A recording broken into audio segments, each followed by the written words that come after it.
Boom. What's up, y'all? My name is Ian Edwards, and welcome to the Soccer Comic Rant.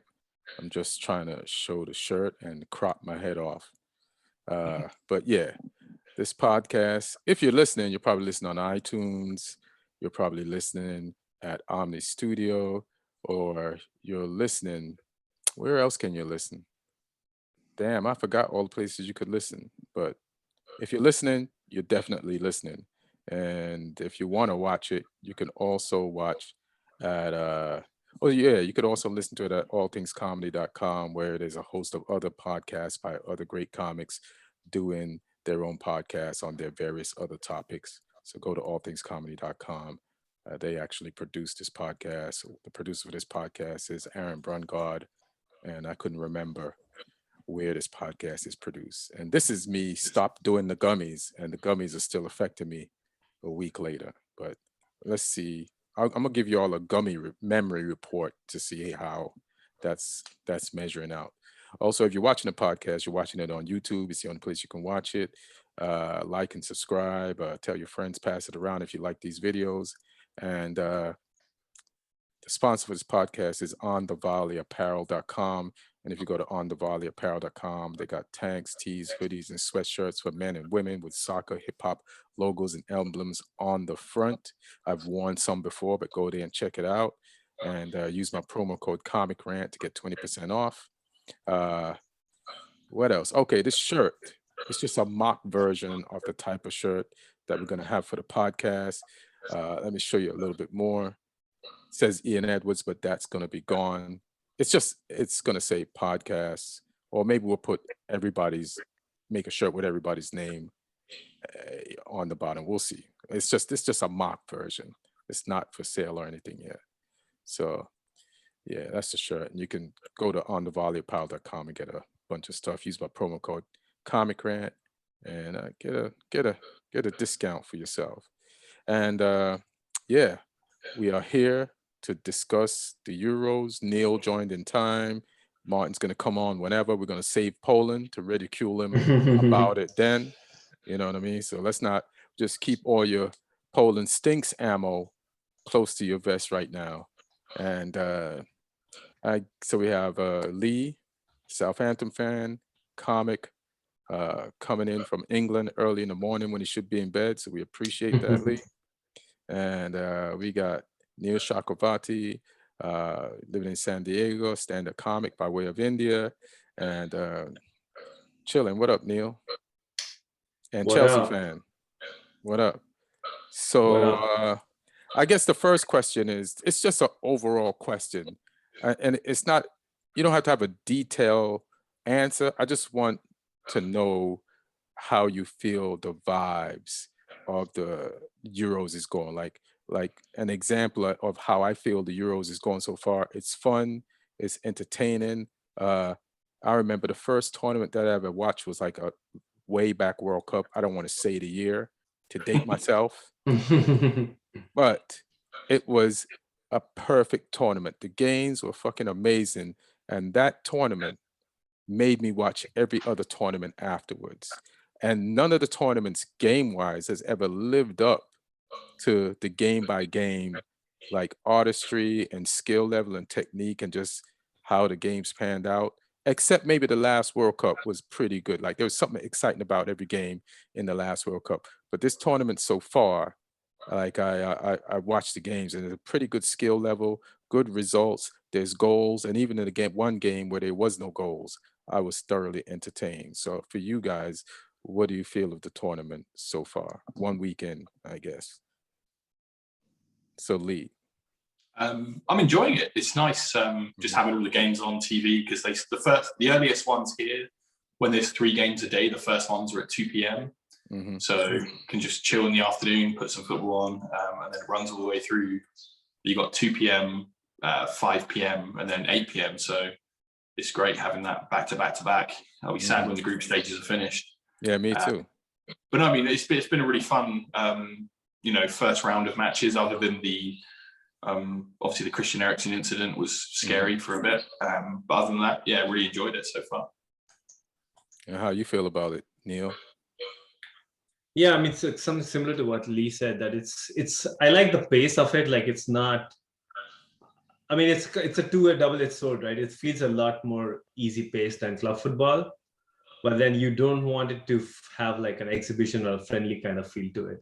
So I think in the last couple of days, especially the game today, France and Germany, I kind of started, feeling, and even the Hungary Portugal game actually before that, there was a lot of desperation on Portugal's side. They weren't able to score for the longest time. Mhm. So I think now I'm finally like, it's feeling like a real tournament now. Right. I kind of had the feeling for a while that, are we still watching Nations League? Like, does this even mean anything? So I think now, For Poland, yes, yeah. his Nations League practice. For Yeah, sure, now I'm like 100%. kind of like getting into it, and it kind of matters. Like, for example, the whole Benzema, uh, Benzema Giroud thing. The Benzema Giroud dynamic, who's Benzema had a chance to score. Mbappe looks like he's really turning it on. I felt Pogba and Kanté completely dominated Kroos and Gundogan. So, little things like that, all the conversations that we're used to having about club football, Mm-hmm. I think it's slowly, seeing it happen in this tournament. Yeah. Like, I kind of agree what you said about, damn, what did you say earlier? And I think there's some feedback coming from you still, Neil. So I'm not sure about that. So the people will be getting on you about that. Oh, damn. I thought that was good. Do you hear something, Lee? Is it, I don't know if it's Aaron. Do you hear something? Like, I hear something. It's not me because I stole these headphones and I only steal good shit. But damn, something you said about the tournament, like the pace of it. What did you say? Yeah, I felt like the pace of it initially was, the first couple of days was a little too, for lack of a better word, a little too Sarri-esque. Like, it was, slow, indirect, not a lot of... Syria? Yes? No, Sarri-esque, Maurizio Sarri. Like, that's the kind of... You're so post-traumatic. You are so post-traumatic. Get over it. You got 2 coaches since then and you won a Champions League. Jesus Christ, bro. No, I'm not saying I don't like that kind of football. I'm okay. I like that, but it just doesn't feel as intense. I think now, like yesterday and today, I'm kind of like, it really feels like a big tournament. I think one of the reasons it's happened so quickly off the back of the Champions League, like it barely had any turnaround time and we're already playing games. So I didn't feel the buildup of it. Right. I mean, this is like, it feels more like Syria football. That when you said what you said, it made me remind, because in Syria, unlike old school Syria, I don't watch enough Syria now to know what the pace is like, but I still feel it's still similar to the 80s and 90s. But in like the Premier League, I feel like a team has games back to back to back, and they don't have time to always scout you, so they make these assumptions from you about you, and they go at you based on their assumptions or the minimal scouting reports, or maybe there are deep, long scouting reports, and they check you out and they be like, this is our plan, let's do it, and we'll change it in the middle. I think here it's more like a chess match. It's a group stage, there's a certain amount of games to get out the group, so let's take our time and figure out each team in the group and try to get past them and not make any mistakes, because we got to make adjustments. So it's like more, it's definitely tournament, cagey, chess match football. It's where they take their time, and then when they feel comfortable, then they'll speed the whole thing up. But that's just my... I think as teams get more desperate for points as well. Yeah. Like saying that first game, like no one wants to lose the first game, because then even getting the third place can be tough. Especially if you give up 3 points to another team. So yeah, I think game 2 and game 3 will be a little bit more open maybe, but there were still some games that ended up with quite a few goals, like the Netherlands-Ukraine game was crazy. Belgium put on a bit of a show. Italy in game 1 I thought were impressive in the second half anyway. And then Portugal did the job.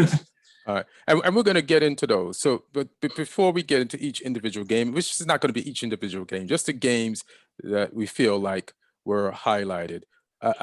One thing this tournament has proved to me, beyond a shadow of a doubt, this tournament has proved that VAR doesn't work in England. It doesn't work in England. But when you have great refs working on the field and in Europe, this shit works. Like, this is in so many games. There should have been, if you had this many games in the Premier League, there would have been like at least 6 to 7 disputes in games about calls. No, I don't dispute anything. There was one you could dispute in the Portugal game today, but I still be like, nah, that was legit. Like, if that guy doesn't hold on to Rafa, the ref is not going to call a penalty. So you have to let Rafa do what he do and let the goalkeeper save it. The reason why the ref called it is because he's ahead of you. It's between him and the goalkeeper, and you held him. And if he goes down, you know what the deal is. It is what it is. But there's so many great no calls. And then when those no calls were rechecked, the VAR referees made the right decision, which proves that the England referees ref at a North Macedonia level, and they needed to be upgraded. They ref the way North Macedonia plays. They do the best that they can, and it's not good enough. But VAR works. This is what this tournament has proved to me. So in England, when they say we should kill VAR, blah, blah, blah, no, you need to get rid of the referees or make them better or get them up to grade. That's just fair. VAR works, just not in England. And so let's go to Denmark, Finland. Thoughts, guys. And we know we're going to talk about Ericsson and should the game have been continued and played. What you got, Lee? Or what are your thoughts? I don't think it should have been played. I mean, the way UEFA spun it initially, they said that the Denmark team wanted to play, but then they've all come out and said, no, UEFA gave us an ultimatum, which play later today or play at midday the next day. But I think having seen one of your teammates almost die on the field, like, even if players say they're okay to play, they're probably not. They need some like counselling or something. Like they can't just go back into that environment in the same stadium against the same team. I think the best solution would have been to offer both teams as a 0-0, a 0-0, and call it a point, because it was halfway. It was done. The game was halfway played and it was 0-0. So it's not like it's 5 minutes in or something. I think they could have done that, and I think both teams probably would have agreed and just end the day there, like finish it, move on, have a few days to get your head right and prepare for the next game. But I mean, full props to the medical team and the referee and the Danish players and everyone who acted so quickly, because they said like his heart stopped for 5 minutes or something, and it was only because they got on so quickly and got the defib and everything. Right. That they saved his life. But yeah, I mean, that was scary for a little while. I was traveling to a show and I was following all the updates, and it was just like you couldn't tell whether or not it was going to end well or not. Yeah. And what about you, Neil?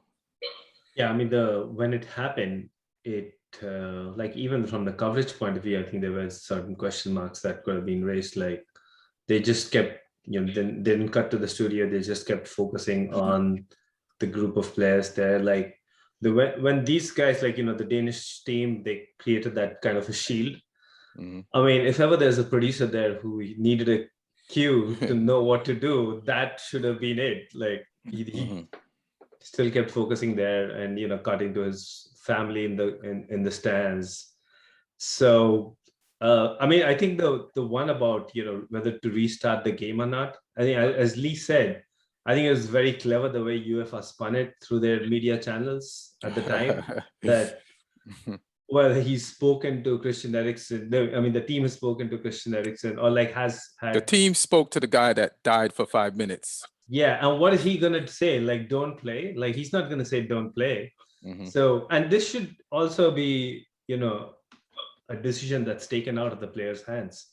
You should probably have a therapist or like some sort of psychologist who's equipped to deal with such like in like in tennis, each of the Grand Slams have their own tournament director who, like, if something really goes, left field, is able to has the experience to make decisions, keeping in mind the players' well-being. So maybe that's something football can look into. But yeah, you saw even during when they're warming up to come back, like some of these players were like visibly upset. So they missed a penalty, which was a very uncharacteristic penalty to miss. Schmeichel makes an error which he probably shouldn't have made. So I did feel that it had an effect on the actual result. So I guess my opinion is, and you just reminded me of something, Neil. My opinion is you're damned if you do and you're damned if you don't. So UEFA gave the players a choice, right? So I'm glad they did that because they normally don't do that, right? And they're in a jam themselves because of scheduling and everything else. So at least UEFA has changed a little bit, and they've grown a little bit more sensitive to players. But it's tough to ask the dead guy who just came back to life, Game of Thrones, Jon Snow style, to say, "Hey, man, do you think the game should continue?" That's kind of bananas. Like, can you put in a good word for us? We have a schedule to. They probably gave you a printout of the schedule. Do you see what's happening? We have Belgium Russia tomorrow. We can't go to overtime. Right, but it's pretty funny. But you're kind of damned if you do and damned if you don't. But here's the thing that's important, or not. Well, when he fainted, all the commentators are like, life is more important than football. And to me, this might be crazy to say, but you can't separate life from football when football is your life. Football is a big part of everybody's life who is watching the game, playing the game. It feeds families, and it's a lifestyle choice. You know what I mean? So, and it sounds cold, but football is life because the camaraderie and the friendships and the family that you create within football, even us, we're not players, but this podcast is a part of our lives. Comedy brought us together, plus soccer, and it's still life, and it's the type of life that made his players surround him and block him off. It made his teammate take his tongue out of his mouth and stop it from blocking his throat and put him in the right position to be resuscitated and could call it. So to me, that's life. So to me, like when people criticize the score of the game and say they weren't given a choice, the score of the game doesn't matter. If football if life is bigger than football, the score of the game doesn't matter. The fact that he's alive, that's all that really matters. Football is where it happened. And so whether they had to play the game that day or the day after, this was going to be tough. Like some people react differently. Maybe they play better instantly, and maybe they play worse when they have more time to think about it. The thing about the game being played is, yes, Schmeichel made a mistake that he probably wouldn't have made if the incident didn't happen. But yes, Denmark did get a penalty. And that was probably the worst call of the tournament, that particular penalty. And they did get a chance to score. And even though Eriksen would have taken it if he was there, they still were given an opportunity to be there, to at least get a point from the game. But I don't care. If life is bigger than football, the score and the points don't fucking matter. It's the fact that so to me, you can't say that and then blame UEFA, not you, but the commentators who made the game continue. It's like, it doesn't fucking matter. It's just he lived, and stop saying Denmark weren't in a position to play. It doesn't matter. Eriksen lived. And the points don't matter if life is bigger than football. So then you're making my point that life is football. If the fact that Denmark lost the game, you're making my point. And so, yeah, and that's all I want to say about that. I don't know if anybody wants to say anything else before we move on to. Say what? I said no, all good. All right. Yeah. So thoughts on today was the clash. It's a sound clash. You know what I'm saying? It's the best group. It's the group of death. And let's do Germany, France first. Lee, what are your thoughts on the game? You know, I thought it was quite a high quality game. Obviously, given the amount of talent on the pitch, I think I mentioned to you on the messages, like before the game, the commentator said there's 14 players out of the 22 who have World Cup medals, and also between the two teams, there's 24 Champions League winner medals as well. So obviously some players with multiple ones, some players with none, but and I think you could see that on the pitch. Like, it was a high level game, but I think like Germany just lacked a bit of bite in the final third. I think that was their issue, even when they made changes. France were quite smart. They defended deep later on in the game when they had to, and Germany just couldn't break it down. And I think France were unlucky not to score more as well. I mean, it was a shame that Mbappe goal got rightly ruled offside, because it was a great finish though. And obviously they had a couple of other decent chances as well. So I think the better team won. But I don't think Germany were completely outclassed.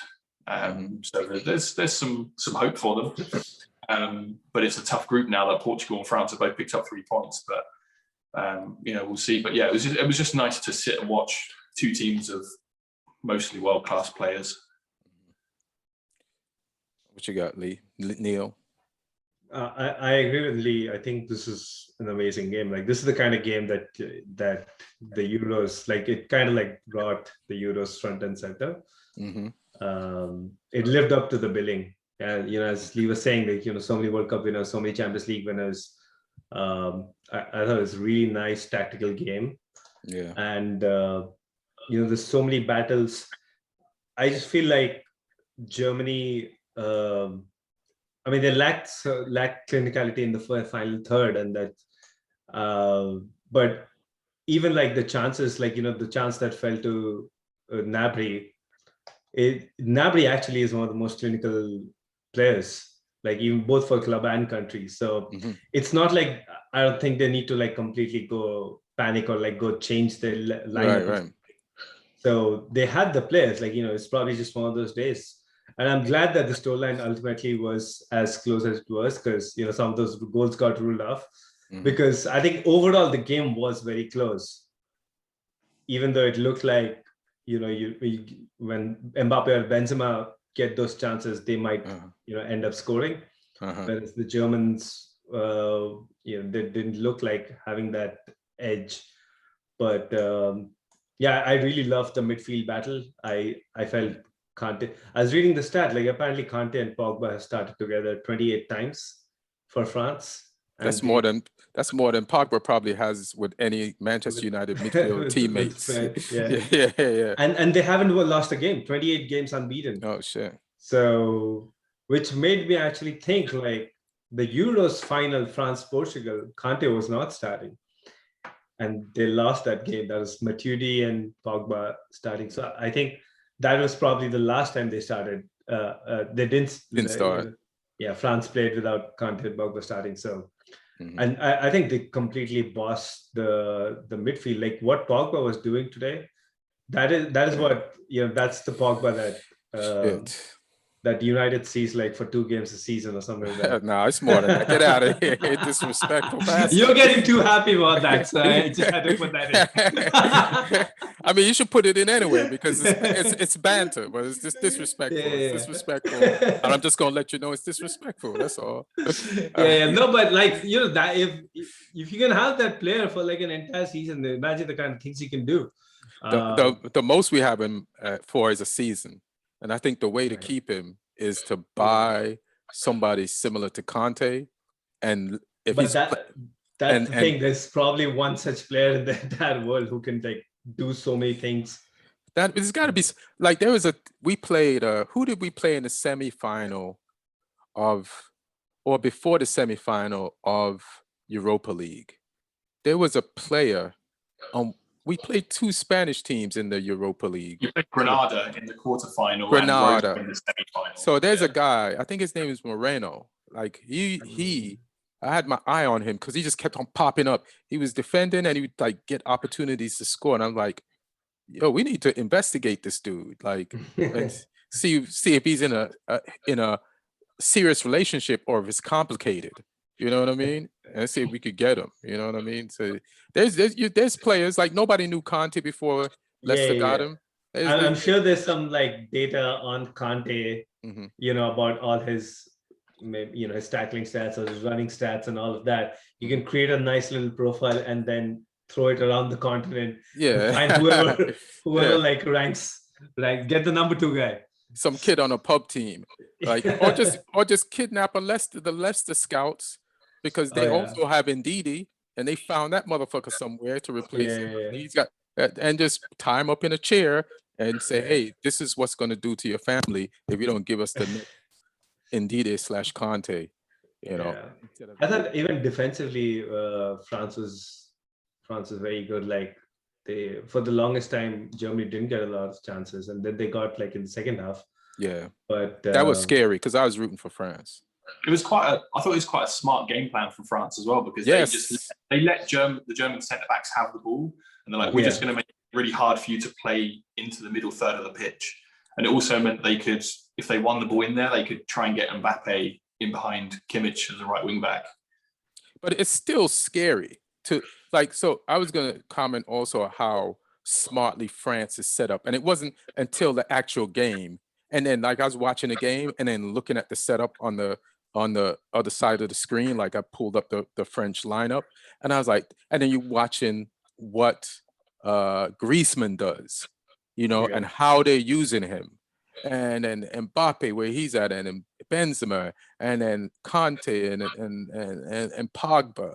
And then I always liked, was it Ribbo? What's his Rabiot? Yeah. Rabiot, I always loved him. And when he went to Juventus, I thought that we missed a chance to get him, that we meaning Manchester United. So I was like, and then how they're just set up to a team that could score, they're set up to like sit back and play Chelsea style football, and then take the opportunities that they can. And they don't give up goals. And that's why you gotta and I was looking at that. But also, when you look at France, you're like, they're stacked, they're the favorites to win the tournament. So here's one thing. When you're the favorite to win the tournament, you're the favorite because they're looking at your roster and how you're set up. But you also have to beat the teams that are tough and that can prevent you from winning the tournament. And they did that today. Kanté and Pogba, just world class. Kanté gets credit for like always being calm, no matter what. And I think his calmness, when he shows his calmness first, then it makes everybody else calm down. And there's so many situations where he just wins the ball. The motherfucker plays like he's a lawnmower. He feels like he has to touch every blade and cover every blade of glass and smooth out the field. So he does that. And then Pogba's like, oh, okay, let me use my skill on top of that and just exercise my artistry and do my thing. But so while I'm watching everything side by side, I'm looking at France weather this Germany storm. And yeah, Germany didn't get any clear-cut chances, but you can't give a team with that much talent. They might pick the lock. So that was scary to watch. Like, there's a lot of talent on this team. There's a lot of high football IQs on that team, and they could figure something out. So you have to be careful. I just wouldn't advise. And they almost did. And they almost did. Yeah, and they almost did. And Muller's chance was a legit chance. Yeah. And that was like right after they scored. And normally the Muller we know would put that away. That was a legit chance. That header, it went wide. The football gods were on France's side today. But here's the hole in France's team. So I'm looking at their roster. I'm watching them weather the storm. And I'm watching Germany like put them under pressure. And I'm watching Germany press them, and I'm like, and then Pavard gets hurt. Was it Hernandez or Pavard gets injured? Pavard, and he heads the ball and then heads the goddamn grass, right? And I'm like, I start looking for his backup in the lineup. France has no backup for none of their wing backs. They have central defender backups, but that is the weakness. Like they're as good, as strong as they are, they're as good as their wing backs. Like they have so many. He brought a lot of attacking people, and he brought central defenders backups, and he's got midfield backups, but he has no wing back backups. Not in today's people registered for the games, not on that level. So I think this is a trouble spot. What were you going to say, Lee? Sorry. They got a little bit of cover there. They're not like truly class, but like they've got Koundé from central Sevilla, defender, right? But he's a very good right back as well. Okay. And Digne on the left from Everton, he's at Everton for a reason.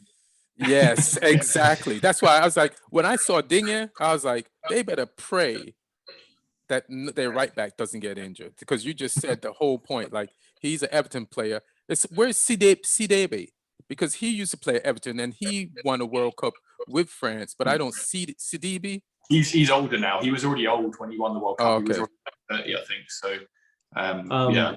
But I think, I mean, they play fullback, so yeah, they don't have. But like, if they ever like move to a wing back, I think Ousmane Dembele can. You know, he's got some experience playing at Dortmund. You see, that's like as a wing back, because I feel like France has a lot of centre backs.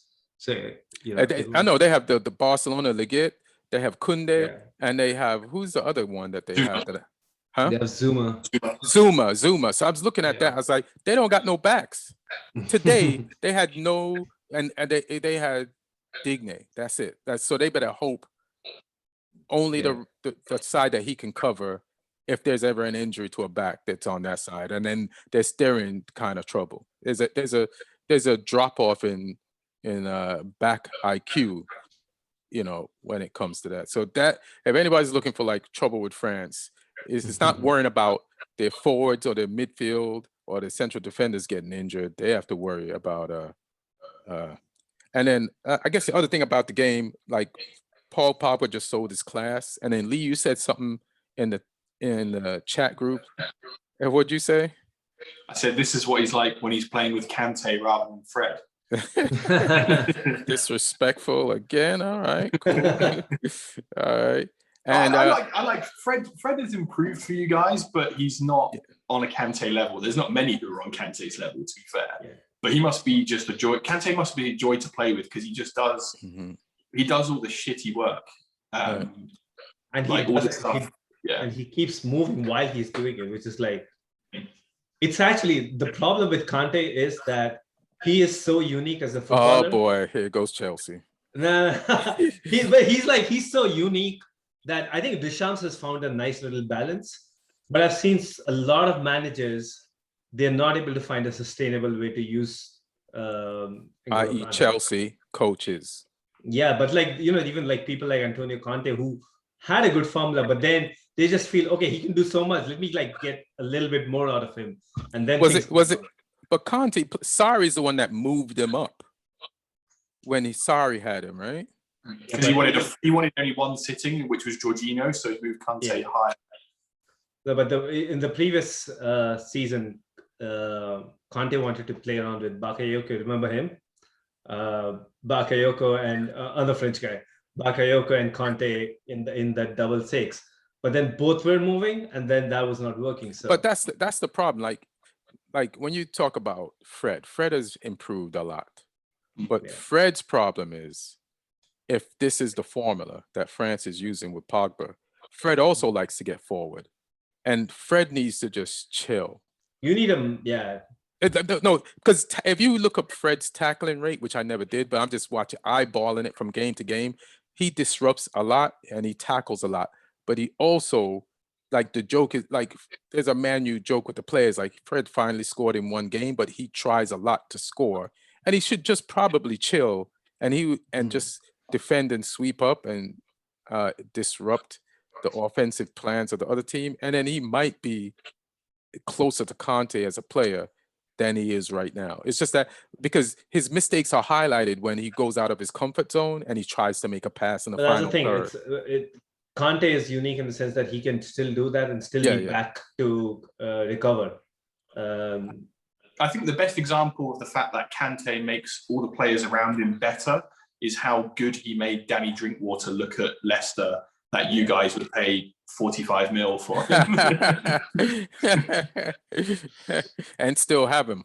Conde's a good one there. That's how much he elevates the guys around him. That's hilarious. And he wasn't even developed. Like that was his first season in Premier League. Oh shit. So, yeah.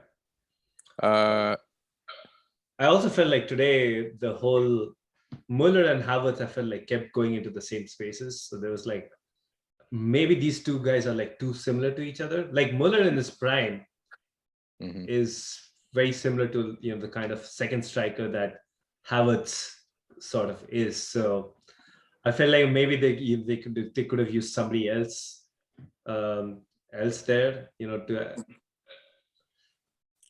It just felt like they're taking up too much of the same space. They needed a proper number 9 today. Yeah. They don't have that guy. Yeah, they don't have that guy. The commentators talking about the Miroslav Klose or Klinsmann. Nah, is not existent. Yeah, because even Werner likes to run the channels. He's not like a penalty box forward. Holland, who came on, is probably the closest they've got, but he's not at an elite level. He's sort of the next tier down. He's not going to lead the line for Germany. Yeah.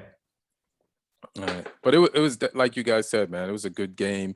You could tell that it was high level football and technique. It just hits that way, and you just even enjoyed the bad passes, and you're like, oh, that's a great bad pass. You know what I mean? I wish I could bad pass like that. But good game, and Pogba just shined, man. It's like I it's just that's football. Like people are like wondering, why does he play like that for France and not Manchester United? He's played 80 games for France. He might have played more games for France than he's played for Man United. So that might explain. So that's a lot of games for your country when you're 27? So that's pretty fucking impressive. So yeah, he's comfortable there, and that he's friends with all those guys. And that's a lot of games to play for your country and still be in the prime of your career.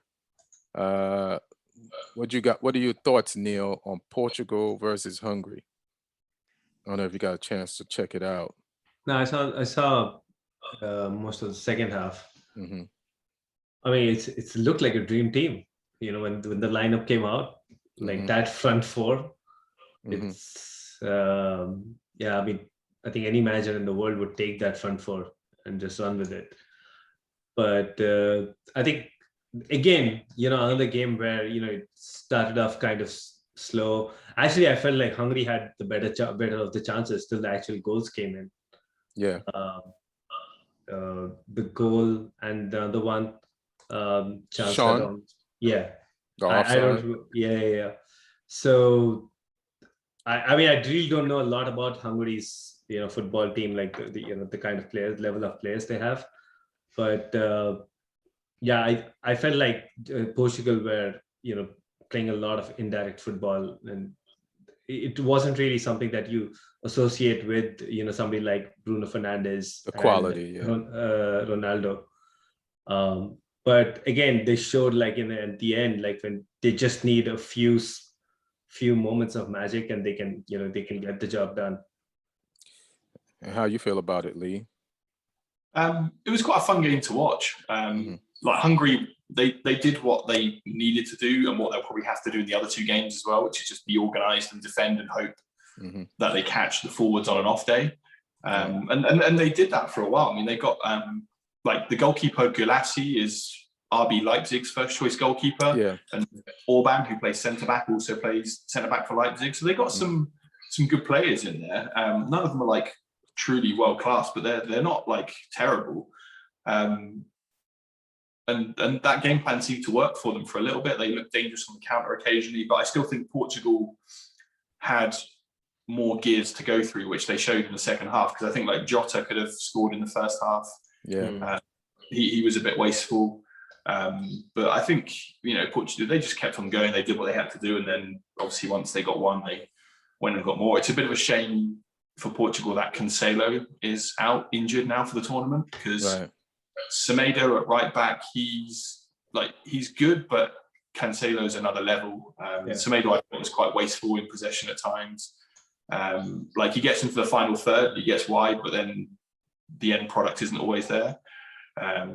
So Cancelo, I think, it's a shame he's not there.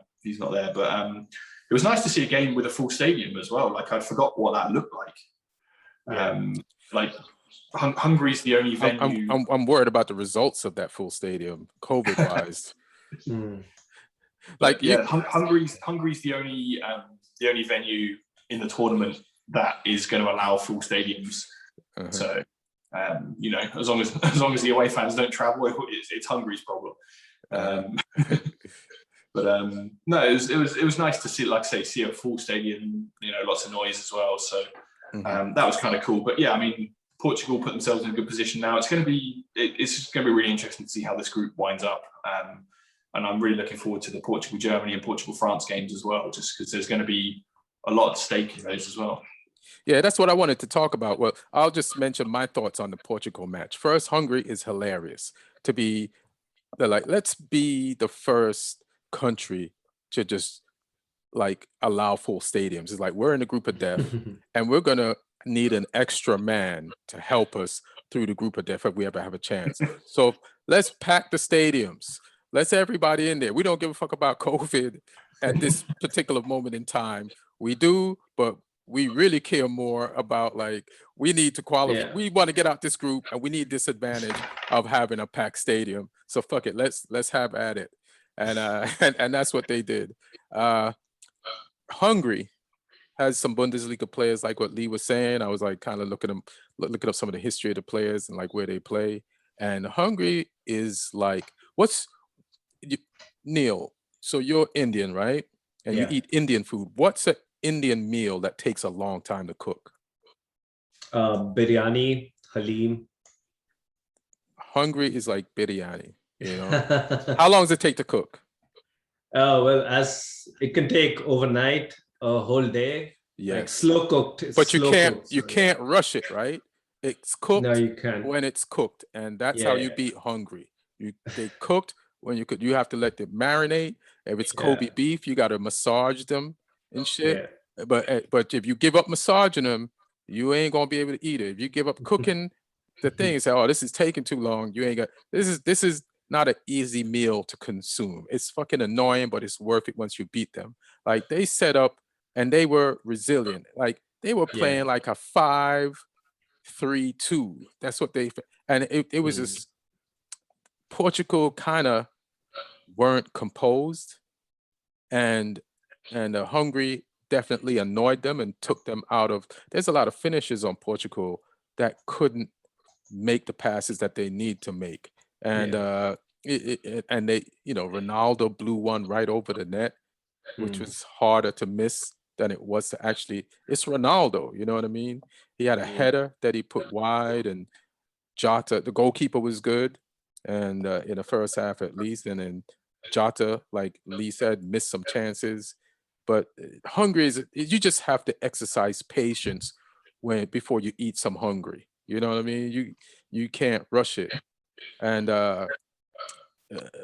but I guess the thing I want to say about this game is, like, when Hungary looked dangerous, right, is actually the best time to eat Hungary.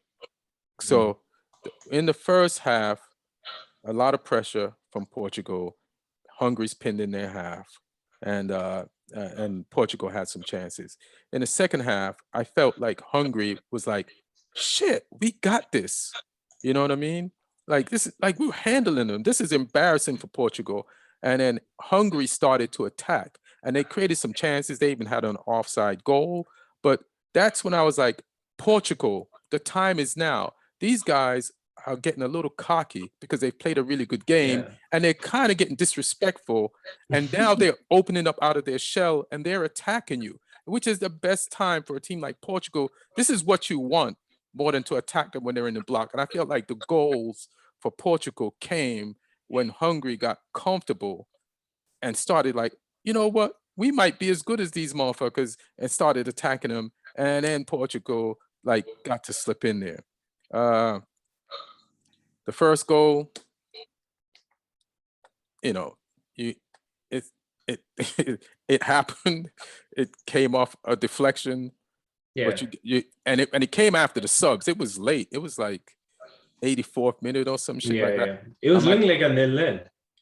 Yeah, it was, so they like Hungary was taking this home.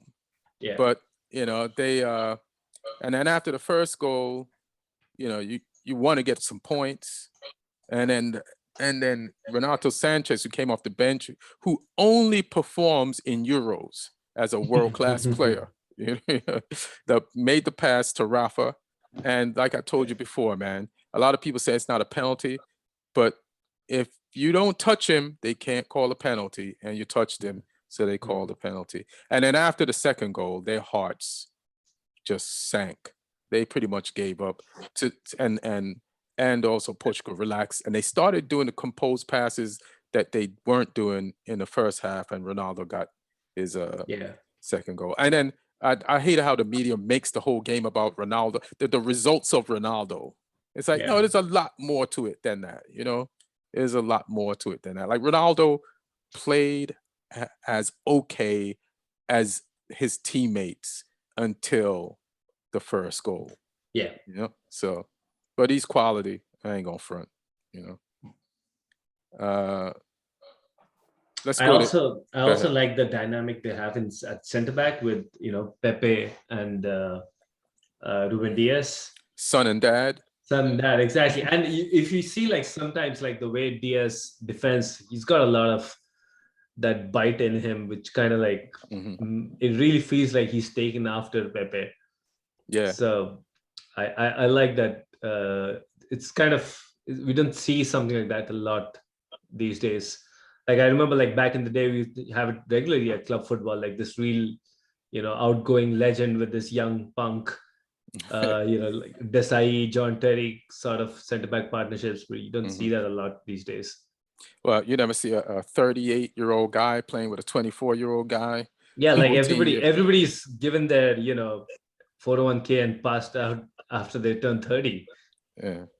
I think Pepe being friends with Ronaldo has you know, they played together, has helped his longevity. like Pepe looks like the type of motherfucker that would probably be retired by now if he didn't, like, if Ronaldo, I feel like the way they celebrated his penalty or his first goal, the last, you know, that shows their bond.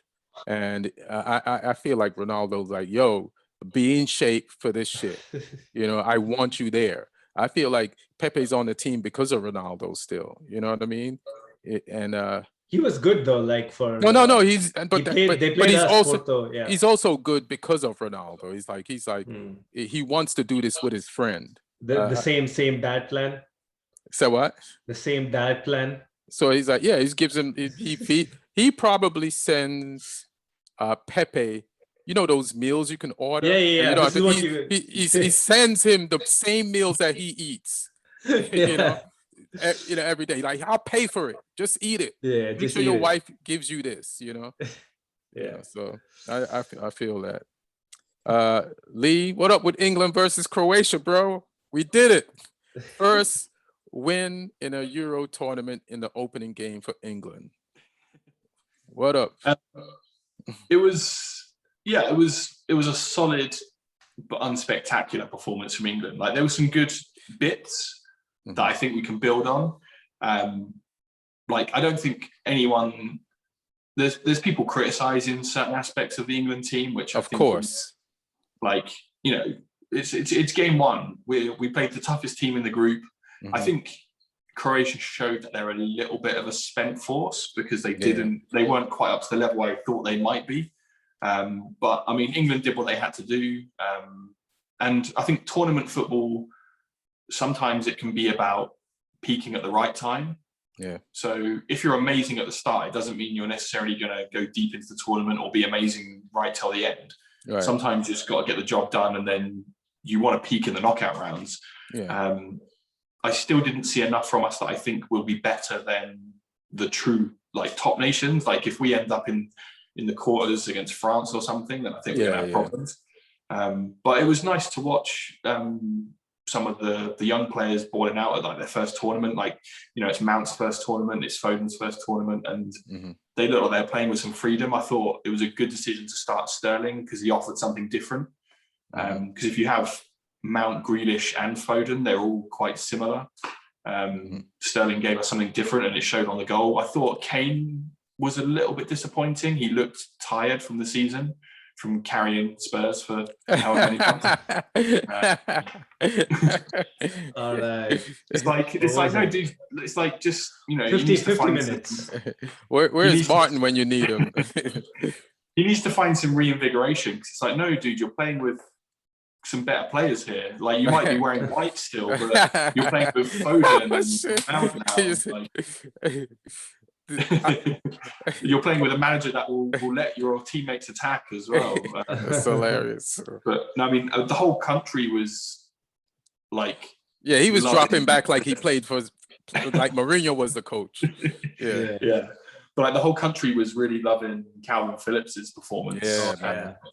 Because I've been impressed with him this season, but he played in a different way that he plays for Leeds. Because I thought when him and Rice were in the team, I thought, okay, they're just going to sit as a two, like a double pivot. They're just going to tidy up and play simple, which Rice did. But Phillips was like box to box. He went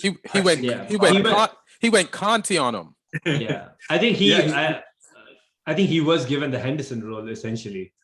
You know. Yeah, he was pressing. He was joining the attacks. He obviously got a great assist. He had a volley in the first half, which troubled Croatia as well. So that was really interesting. Southgate got a lot of criticism before the game for Trippier at left back as well, which I don't think it was amazing. Like he still, it looked uncomfortable in possession because he was playing on his wrong foot. Right. But Southgate came out afterwards and said he wanted him there because of his experience, because Mings was a left-sided centre-back. So he wanted Trippier to just talk him through the game. And I can get that. I can understand that. And these are the little things that people don't see when the team sheet comes out, that like Southgate's had them in training the whole time. And, you know, I didn't potentially agree with the decision because I think you've got a Champions League winning left-back in Chilwell, and you've got Shaw, he's probably had his best ever season for United. So they're not inexperienced, but I get the reasoning. Afterwards, he's come out and said this, and it's like he got all the decisions right that he needed to get right. So I think he should be free from criticism for the moment, and you know, keep the positivity going into the next game, because Scotland's going to be interesting on Friday. Because it was going to be a big game anyway, just because of the rivalry. But now Scotland have to get something. Right. Like if they lose, they're pretty much done, I think. But you know, we'll see. But yeah, it was overall, I'll take it. You know, it's a job done. It's 3 points against a strong team. So, but yeah, like I say, Croatia, they look a different team without Mandzukic or a proper 9. Isn't Rakitic Croatian? He's retired as well. Yeah, but he played club football. How old is he? He's got to be younger than Rakitic is like 34, I think now. 33. And Modric is older, right? Yeah, Modric is still going there. I think he should like be on the bench or something, like just like 15 minutes in a game where they need some creativity. You should give him some Rakitic, you know. Like, yeah, that's you know, to go from a midfield of Rakitic and Modric to a Rakitic less midfield with an older Modric, that's a huge drop off, man. You should have some Rakitic on the sideline. You know, it's like a meal. You always you gotta have some Rakitic with your Croatia. You know what I mean? It's a little bit, you know, normally, you know, it makes most of the meal, but some spice that shit up. I'll just jump in on what I think about England first. Just I feel like it's funny. It's like we were good. We had some really good moments, and then there were the moments when Croatia put us a little bit under pressure. And So we had good game, bad game, you know, and but the fact that it was the first opening game that we ever won, even though we've made it to the semifinals of the competition, makes the game all good to me. It makes me like blank out the bad parts. But also, when you say we played bad, it's like it's just the moments when Croatia was playing good, you know, and it's like they got capable players on the team, so they're not going to just sit there and just take it. One thing I will say though is I saw a friendly between Croatia and Belgium, and Croatia looked way more lethal last week against Belgium than they did against us. So that might say a lot about us. Like Modric was running that game, and he played like a little bit more than half the game, but he was like, I was like, is this motherfucker showing up to Wembley? I don't. Please don't let this guy show up to Wembley. And Lukaku scored like some wonder goal, and that's how Belgium won that game. But even when they put in their subs, Belgium, they still look dangerous in that friendly, and we kind of shut that down. Calvin Phillips is a revelation, like the fact that he can go forward like that, and and just the pedigree of being coached by Bielsa, like, but Bielsa not unleashing the entire pedigree of Phillips, and now we have it at our disposal is fucking crazy. And if this guy blossomed into this flower that we didn't know he could be, like during this tournament, that'd be great. And I agree with what you're saying. It's the first game of the tournament, and as long as we get the 3 points, I want us to grow into this tournament. I want us to get stronger. I think our bench is crazy, especially attacking wise. Like, to consider that Grealish and Sancho couldn't even make the bench. It's just it's bananas, like the players that we didn't play. And that's a crazy statement. I like what Mount does. He's got a lot of energy. He's willing to do everything for the team, like defend and go forward. And he's going to have his moments in this tournament too. I like that Raheem Sterling scored, especially since everybody didn't want him to start. And so I think that's great. And the Trippier thing, I feel like it worked, and I'm glad it worked. But I feel like we would have won if we played Shaw or Chilwell too. It's just that now it looks genius, but I just have a feeling we would have won. And I think Mings did good. Foden did good. He started us out on the front foot. And I'm glad that space that Sterling exploited on throw-ins, like as a viewer, I could see that space for most of the game, and I'm glad he took advantage of it. I was like, look at that space. There was times, and then I think, is it Trippier? Who was on the left? Who was the left back? Trippier. I was like, dribble into that space. Like, because they played this, they cordoned it off where they tried to pin all the English players to the sideline, and then the other players were blocked. And I was like, hey man, run into that space. Fuck passing the ball. For some reason, Croatia just left that space all game. So I'm glad he's so. I'm glad we won. Southgate, people have to let Southgate coach, man.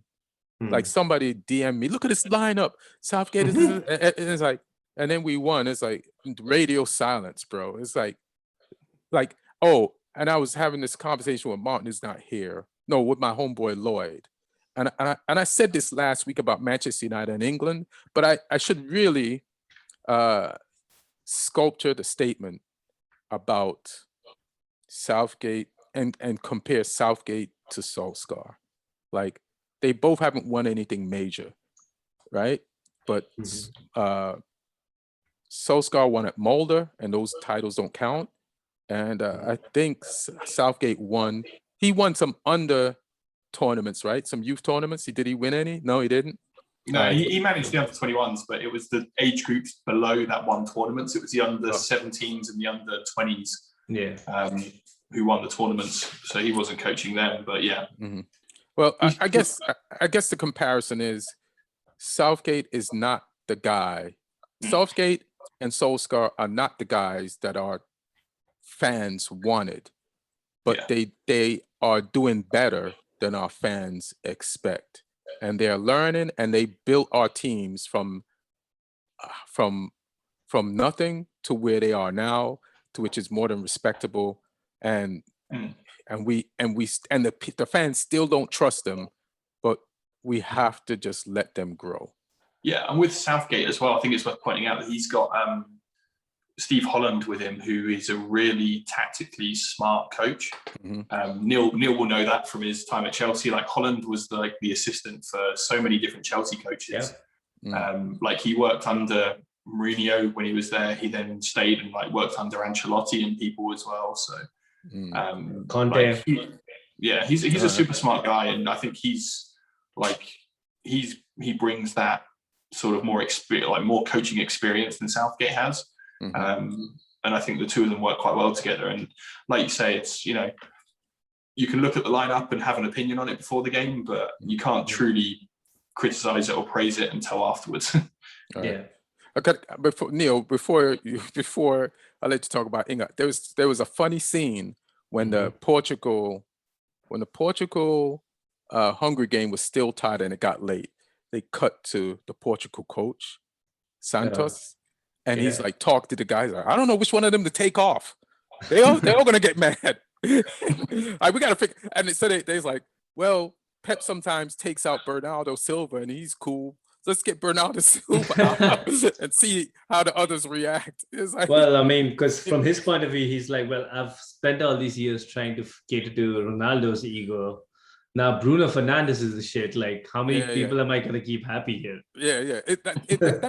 His biggest problem as a coach was not tactical. It's like who's going to trip less if I sub him.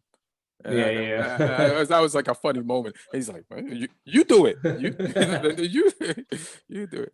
But what do you think about England, Lee? I mean, Neil. No, I think it was a good game. And actually, just to finish up the point on Steve Holland, there is a train of thought among Chelsea circles that Chelsea's like the last 4 or 5 years of downturn, we're like struggling for top 4 every season, kind of coincided with Steve Holland leaving the club and going over to England. So yeah, he's definitely somebody who's a very good, solid coach.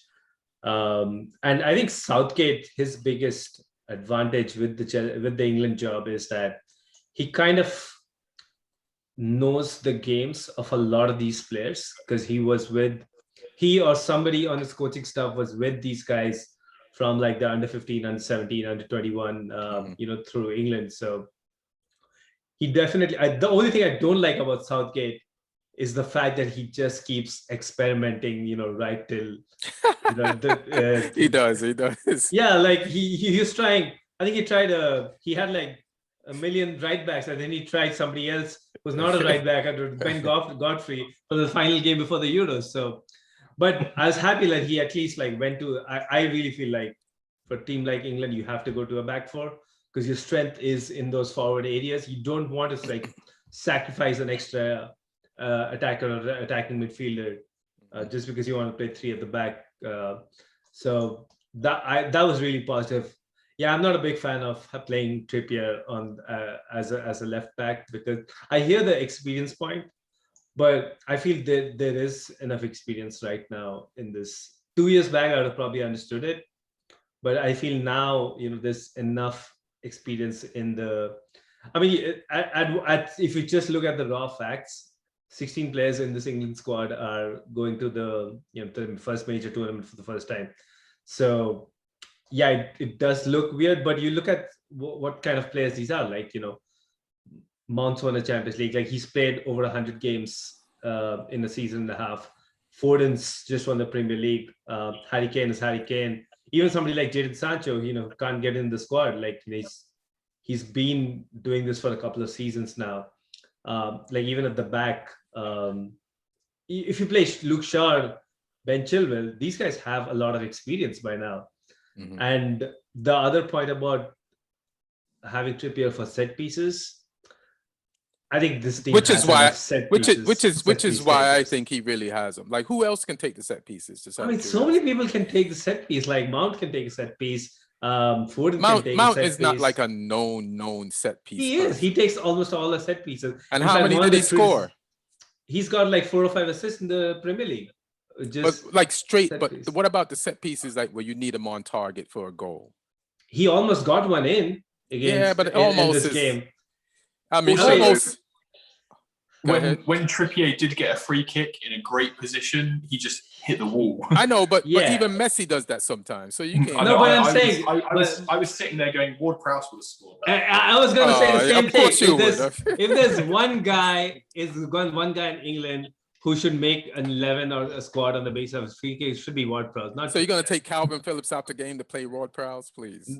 No, like if you're moving chess pieces around anyway, I'm sure you can find a place for it. But I really feel like, you should go back to like using Luke Shaw, Ben Chilwell as your left, because you could see, especially in the second half, Croatia started targeting, because when you don't have that body positioning that is used to playing that role, you can do one part of the game well, but the moment you're pressed and you have to like pretty much keep interchanging like an actual fullback would do, you start facing problems. So, but again, Sterling probably wouldn't have been my choice. I feel like somebody like a Grealish has the ability to offer more, and Sterling's not been in great form, to be honest.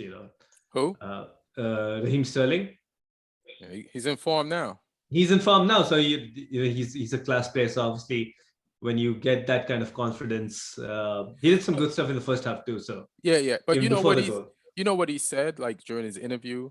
It's like there's a lot of reasons why I didn't play a lot this season, but I won't get into it now. And then like a lot of people say his form dipped, but when I was watching the season, I was like, he just wasn't being started. And I feel like Pep does that sometimes. Like Bernardo Silva won these guys Premier League with Liverpool breathing down their neck. And the next season, he just starts Mahrez most of the time. And and then he did the same thing to Sterling this kind of season. And it wasn't a form thing, but then it does throw you out of form, right? When you're not starting as much and getting as many chances. And now there's so I don't think Sterling is as out of form as much as give me some trust. No, I mean, especially when you're looking at who else is his competition, right? You look at somebody like Jack Grealish, who came back from an injury. It doesn't look like he came back from an injury. This is great form in the lead up. But I see Lee's point, like if you probably have Foden, Grealish, and Mount in the same 11, you're essentially having to play somebody who's more comfortable in the center out on the wing. Right. And you probably have to do that on both wings. So yeah, Sterling is a more natural winger. Sancho is a more natural winger that way. So yeah, that combination is good. Like you play somebody who's more of a attacking 10, but playing like an inside forward, but then play an actual winger on the other side. So that was great. I think Calvin Phillips. I had a feeling like Calvin Phillips is the reason they're going for those 6-6 and playing Calvin Phillips is to keep the seat warm for Jordan Henderson to come back in. But now it looks like he's off for the tournament. He took the seat. So, yeah, he's taken the seat, and I think Henderson's out for the tournament, right? With an injury. I haven't really heard that. That's Dean Henderson. Oh, that's Dean Henderson. Oh, yeah. Okay. I just saw England. Oh, Dean Henderson got injured. Right. Oh, I didn't know that. Yeah, he's got a hip injury that he'd been struggling with, so they've called Ramsdale. He has an old person injury? Yeah. Jesus, what did he do? Fall in the shower? What's going on? So I think that'll be an interesting thing then. Like if Jordan Henderson's fit, and he's probably, we know Southgate loves experience, and if Calvin Phillips keeps his form, like what do you do? What choice do you make? Say that again.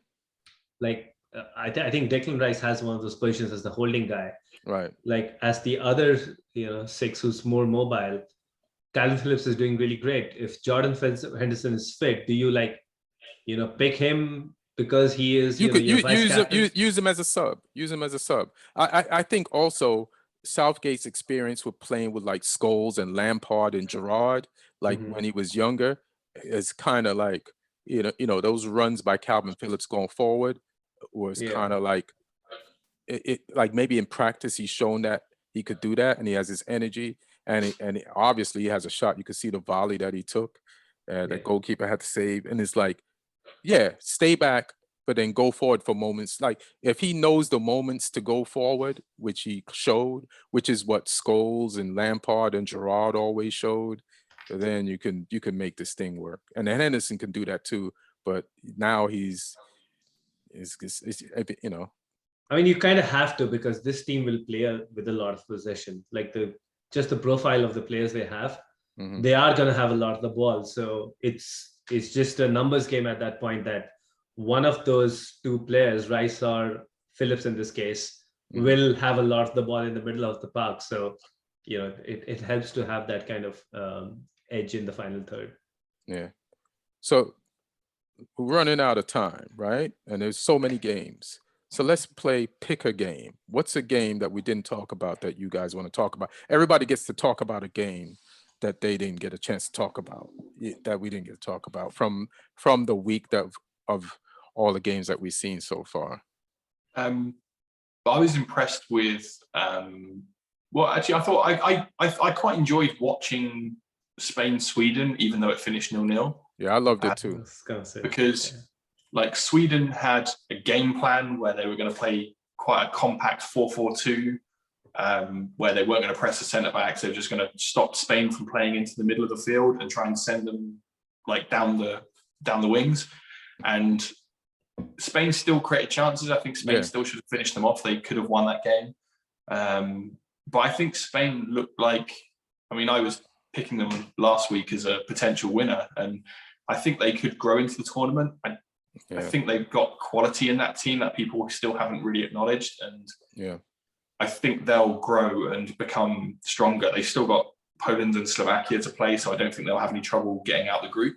But that game I just found fun to watch, just because a lot of people as well said that, like, oh, Spain under Luis Enrique, they're not like the old Spain, they're going to be counter-attacking or more direct and stuff. It's like, nah, you got players like Thiago in there, you got players like Koke in there. And Thiago didn't even start. Yeah, you had to come on, and Laporte at the back as well, Pau Torres as well. It's like, no, these guys are all very comfortable on the ball. It's it's still a good Spain team. You got Rodri in there, who's played under Pep now at City. So I just find it fun to watch. Pedri, I like the look of. Impressive. He just needs to get that little bit of end product, and he'll come good. I thought Dani Olmo looked dangerous as well. Ferran Torres, I like their team. I think they're going to be a problem in the knockout rounds. I like as just tagging on what you're saying about Spain, Sweden. It's like Spain is Spain, right? So last week you said you thought it was a dark horse, but last week I said that Luis Enrique is a really good coach, and he proved it. Like with this underrated squad or players that are not of the generation that won, the World Cup and the Euros. He had these people set up, and they did today, even though it was against Sweden, what the German players couldn't do, like break down. You can set up, but they will pass through you. You know what I mean? And they had the composure. A number 9 is a number 9, and any country that doesn't have one is going to need one, and Spain needs a 9. There's going to be days when Morata hits everything, but there's going to be probably more days when he misses. What are you talking about? A lot of things. Yes. Another post-traumatic stress. There's going to be days. There's going to be days. Yeah. But Spain is what Spain is, which is Luis Enrique, good coach. He can make a team out of gumbo and make that shit taste good. It's just the final ingredient of a 9 they're missing, but they can also get caught on a counter by a team that has more quality. Sweden had some chances, and they're lucky. I really liked Isak for Sweden. Yeah, the forward. I mean, he was a real handful. He was their most dangerous player. I mean, there was a time when he was like holding off 3 defenders and still managed to almost score. But he's only 21. He's already been because he broke into the team at AIK in Sweden when he was like 16 years old. He got a move to Dortmund, and it just didn't really work out there for him. And he's been at Sociedad this year, and he's been scoring for fun in La Liga. And he's only 21 still, but he's technical. He's physical as well. Like he's got like a really good all-round game. So I think he'll be a player to watch for sure. Didn't he put one in the net, but it was offside or something like that, or he shot it and then He had cleared off the line on the post. cleared off the line and hit off the post and went back to the goalkeeper like a pool shot. Yeah. And he created another one which should have been scored, and they, the Swedish Morata didn't score. Yeah, the Swedish Morata. Yeah. It could have been fun to watch him and Ibra up front together. Yeah, that could have been a fun front two to watch. Yeah, if they had Ibra, they would have won this game by a goal, and it would have been Spain would have been fucked. Neil, pick a game. I think more than the game, I think the performance that Italy put up in the opening game. Oh, good choice. Yeah, because I think we were slightly talking about them. We don't really know if this Italy team is. I mean, it looks like it can do something. I think they have a great record under Mancini, but they kind of like made a very big statement on that opening day. You did. Yeah, I kind of blew them off, and then the day of the game, like I've just been doing this thing where I just put the lineups up, and I start like clicking on each name and seeing where each other plays, and then the way Insigne and Immobile played. Mancini, first of all, is class coach, number one. But then he played two guys that have been playing together for years, and they know each other's game, and it showed. Like the patience of Immobile playing off Insigne, like they would wait for each other or make a blind pass somewhere and just have the confidence to know that the other person is going to run into that spot, and it's not just a ball that you kick away. And that showed against Turkey. And they were patient, they were composed, and they played like if this team been playing like this and nobody knew, like under the radar, like nobody tapes Italy games, like this shit was like this was football. You know what I mean? This looked like it was a Pep coach team, like the way they came out at Turkey. So yeah, man, we got to worry about Italy, bro, for real. Unbeaten in 27 games before that, I think, or something. Yeah, it's like they're like, yeah, don't tape us, just let us. We're gonna struggle. Like that's a lot of games not to be unbeaten, to go unbeaten. I love that they've still got Bonucci and Chiellini going strong at the back as well. And they play a back three, so they protect them. I think they were playing a back three, so they throw somebody in there to protect them. No, I think it was a two, but one of the fullbacks is really attacking, and the other one just sits, so it looks like a three, but it's a four. One is the one always stays. But that's pretty genius to like play a back four that's really a three on one. That's really a three on one side, just one side. It's almost like the accident of Manchester United, where Shaw is the only one that goes forward, so we end up in a back because Wan-Bissaka doesn't. But yeah. And also, I really love watching Jorginho, because I've heard about Barella a lot. To see Jorginho, Barella, and even Locatelli, for example, that midfield. It looked like they were like controlling. I mean, Turkey's probably not the best opposition to test that against, but I mean, it's not. But they still had it was still a decent competitive opposition, and they pretty much controlled the game. And Barella seems like somebody who can, that again similar to what we are talking about, like a six, but more like a destroyer instead of a holding kind of six, and somebody who can control the game too from that position. So who he play for? That's a game they play. It's one of the traditional powerhouses. Is it AC Milan? Is it Juve, or is it? He's Inter. Inter. Yeah. So he just won Scudetto. I have a few games. Listen, this tournament has been dope. There's so many games you could talk about. There were games that I woke up 5:30 in the morning, and I'm like, why am I up? And then Wales, Switzerland said, shut up. This is why you're up. And I'm like, yeah, the second half was fire. And I was like, oh, so now I got to wake up for all the games because this shit is fire. But I guess Netherlands or Ukraine, just that 3-2, 5 goals in the second half. Frank de Boer showing that why he's a good coach and why he's a bad coach, but nobody's ever really accused him of being a good coach before. So today or that day, he proved that he's got good coach tendencies. There's something that Neil said in the chat. Is like, why would you sub 2 defenders? And that makes sense. But I said also in the chat that in Nathan, the first so I rewatched the highlights of that game. Now, the first Ukraine goal, nobody was saving that. That's no defender's fault. The build-up play was way outside the box, and so did the shot. You can't blame that on the substitutions. That's actually a midfield should have put more pressure on that, and so I do not blame the defenders that were subbed in.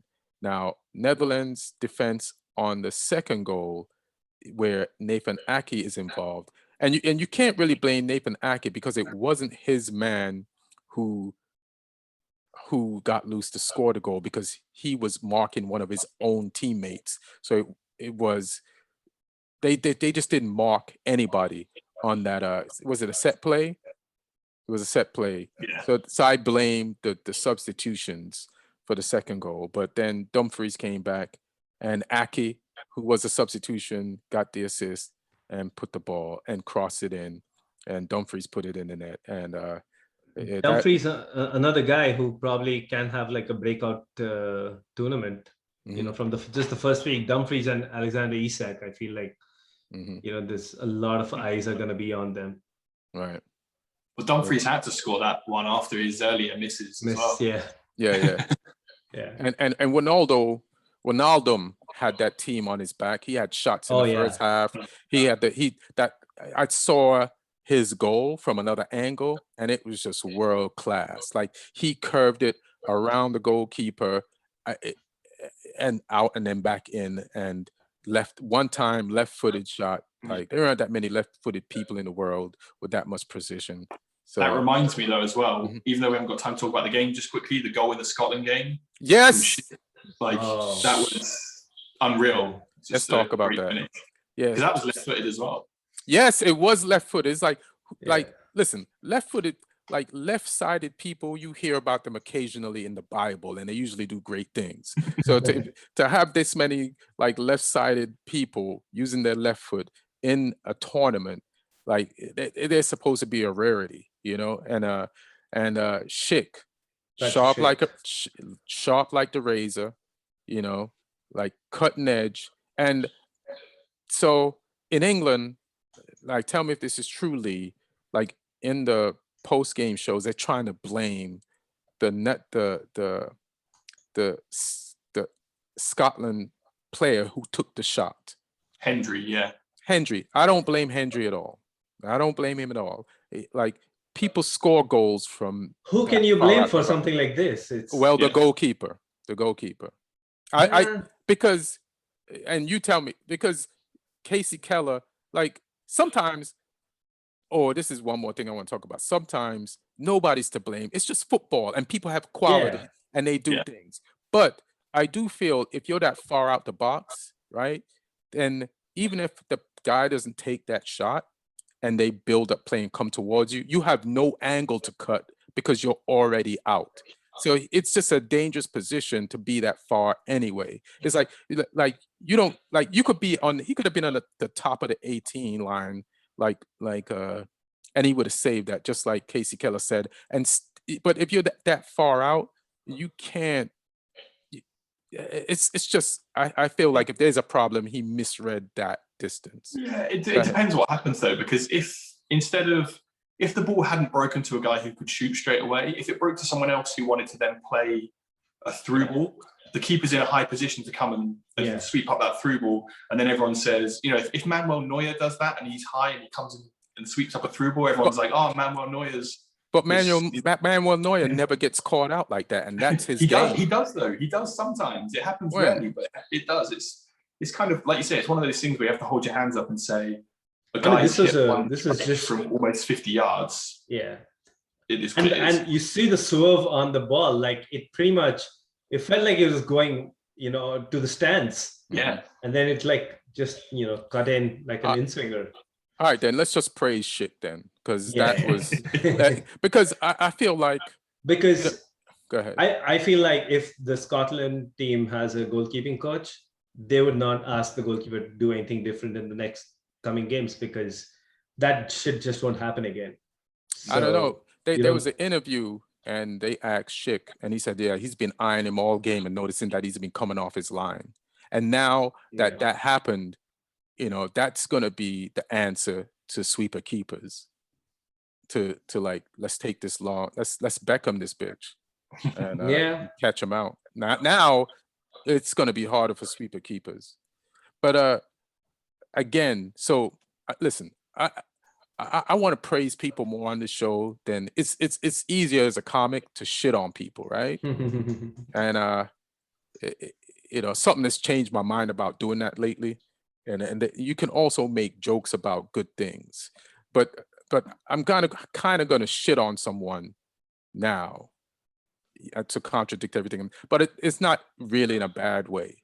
But it's so funny. Like, first of all, when I first started watching ESPN FC, I thought the guys weren't doing a great job and that they were like just stealing money. But I've been watching them lately, and they all have been doing a great job. They're funny, they have great insight, and I learn a lot of shit from them, right? From watching game. But then I don't like how sometimes like Craig Burnley is hard on Manchester United, Solskjaer, and just the people he doesn't like, because he can't get rid of the bias of the type of who he played for, like out of his commentary. So and then like, so, but he proved that he can, because like, so whenever a team loses, he praises the winner and points out how, like, what the coach or the players on the losing team did wrong. But Scotland lost the other day, and he did not shit on Scotland at all. He proved that you don't have to. He just said they played good, we just didn't score. And he's like, you can't be mad at. It's like, that means not everybody, somebody has to win and somebody has to lose. Everybody who loses didn't have a bad game. It's just that there was a moment of quality from the other team. So if you could do that when you're commentating about Scotland, your fucking home team, you could do that about other teams. You don't have to like destroy someone, like, because you have no affiliation or association with them. And I guess that's the point of it. But for the overall, ESPN guys are pretty good. They do make some outlandish statements sometimes, though, when they don't like somebody because of their bias. All right, Lee, you got anything else you want to end it with? Why are you laughing? No, not really. Just it's a shame Martin didn't turn up so we could rip into Poland. But yes, I mean, man. I'm sure next week they'll have lost another game. Yeah, we have enough opportunities. Yeah. As long as he shows up at some point during the group stage. Yeah. Have them in the knockout stages.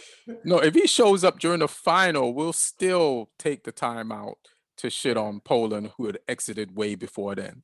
And I never thought I'd see the day when Poland played better than Lewandowski. But yes, that happened for sure. Like, he was not composed at certain points when he needed to be on when he normally is. But the Poland didn't play bad, man. Poland ain't play bad. They were respectable. They got him some balls, and they gave him some chances, and they didn't put them away. So it ain't on them this time. But yeah, fuck it. Thanks. This was fun just talking about it and recapping it. It's been a great tournament, man. And I can't wait to watch a lot of the stuff coming up. And when we were looking at the groups and trying to figure out who was going to come out to groups, I realized afterwards, it's like, it's who you play first in the group and who you play second in the group that determines if you're going to get out the group or not. Like France, they dealt with Germany, one of the most difficult teams in the group. And now they got to play Hungary next, which they should be able to beat Hungary. And if they beat Hungary, they're out the group. Like Portugal, they have 3 points, but they have to play Germany next, who is going to be desperate and scrapping. So they might not beat Germany, or they might drop points. And so yeah, man, we'll see what's up. But yeah, that was a statement that went nowhere. But that's it. That's all I got. Neil, you got anything? No, I just want to ask Lee, is it coming home? What are the streets saying this time? Everyone likes to get carried away, but like I say, I think as soon as we hit the quarterfinals or something and play like a France or someone, then it's over for us. Well, you already beat, but like you already beat the team that beat you in the semifinals last time. Yeah, but we didn't face like France or Germany or someone last time, so Yeah. we'll see. Who knows though? Because once he gets to the knockout rounds, Anything can happen. Like, anything can happen. So who knows? But I think except for France, I don't understand why England should be, feel they're less favorites than anybody Because else. of Belgium, because of Germany, because of Portugal. Belgium has two or three outstanding players, and like two of them are injured. So, like who? De Bruyne and Hazard, like they're. De Bruyne will be ready. I just saw Belgium play, man, and they played good. And it's not the game that they just won 3-0. They played good in a friendly. Then who did they just pound? Russia. In No, Russia, right? My point is like there's no reason for England to not play at that level. Like with the kind of players they have, the group has been together for a while now. It seems like it's a settled formation finally. So nah, he's gonna change. He's like Solskjaer, man. He's gonna change the lineup every game. Yeah, he's just the type of coach he is, and then everybody's gonna be like, he's a genius until the one game they don't win. They're gonna be like, he should have played this person and that person, and they're gonna forget all the times he did what he wanted to do and they won. Nobody's ever gonna be happy unless he wins the whole tournament. So, yeah. All right, thanks, guys. Really appreciate you. Thank you, Aaron Brungardt, for producing the episode. Thank you, Euros, man, and all the teams out there doing their thing. Christian Eriksen, hope you get better. And glad, there's been positive word on you.